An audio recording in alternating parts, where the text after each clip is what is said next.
I know you like jazz, but you look like rock and roll, man. You're so cool. Well, coming from you, high praise indeed. I'm just saying. You look fantastic. Oh, thank you. Hey, I never noticed these tattoos before. I have 15. You do? Don't tell my mom. No, it's addictive. Really? Should I get it? Do you think I have any tattoos? I would say no. Why? I don't know. You seem like you'd be like, that feels like forever, and that's probably a bad idea. Which it is sometimes. But then you just change your tattoos. I guess so. You are so great. Let me look at you. you. Oh, you are these are so my great. country boots. And there I so go. respect everything you are and what thank you you. do. I just love you to pieces. Thank you. We haven't seen each other No. since we played Hollywood Game Night, yes, and I scared everyone. Not me. You were great. You were vivacious. You were fantastic. You I were was very into it. You were a force of nature. You got were stuck between me fantastic. and Jennifer Garner. We were both beasts. You were both full of beans. You were great.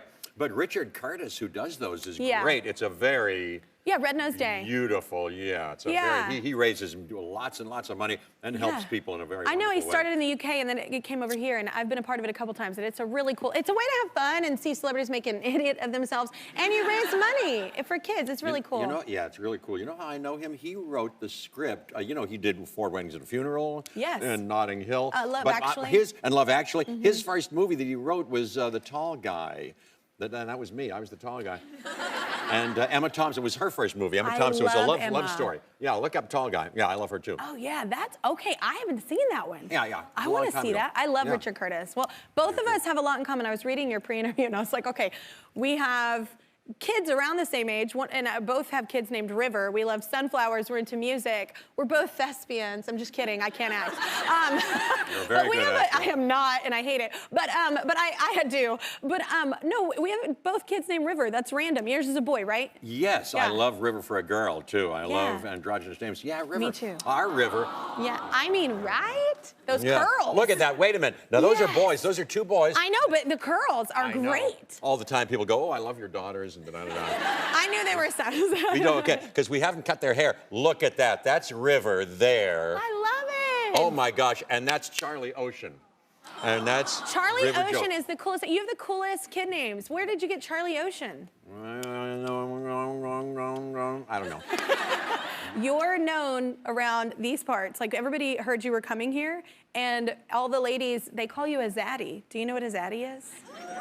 Not exactly. I actually don't either. No. Like, I didn't know what a zaddy was either, so I had to get some of my staff to tell us. So, Kayla, where are you at? Over here. Kayla's over there.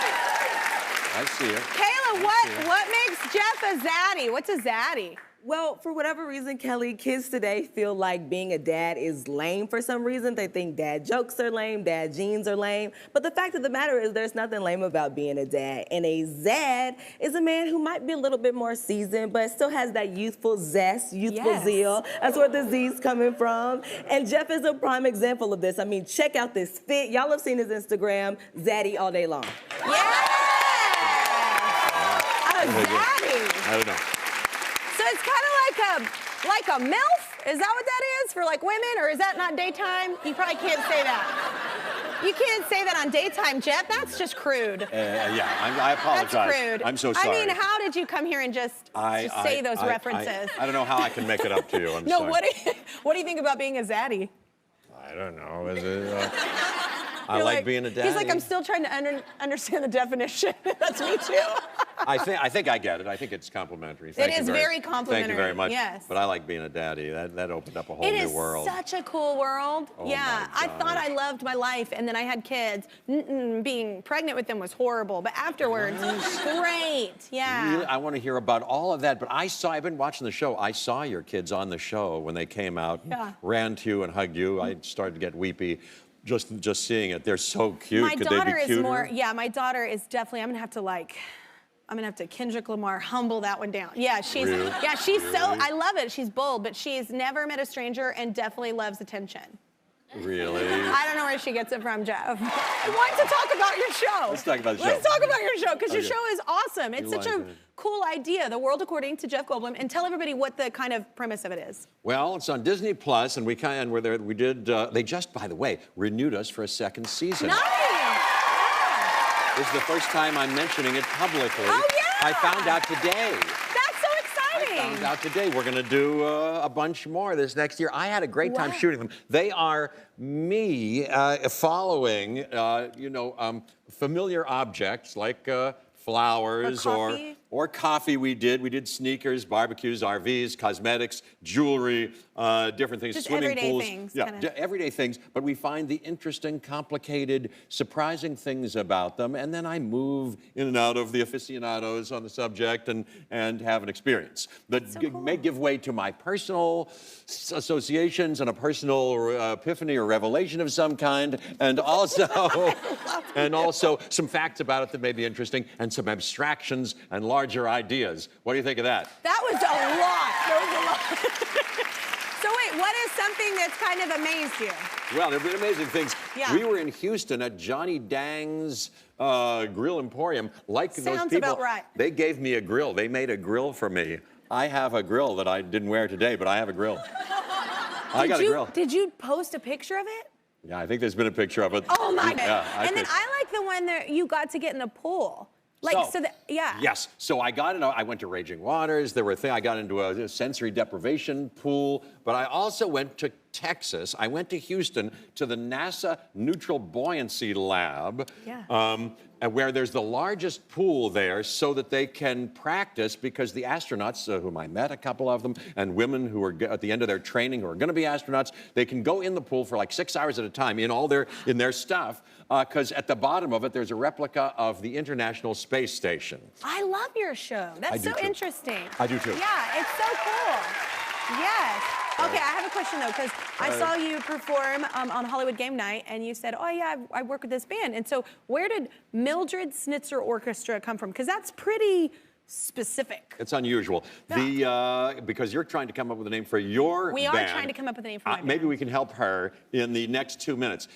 How we came up with our thing was, there was a lady who lived near us in Pittsburgh, where I grew up, and she was a friend of my mom's, Shirley. Her name was Mildred Snitzer. So when we had to do it, I said, hey, that's an interesting name. She was a great lady, too. She lived to be 100. I love that you were like, and your name is my band.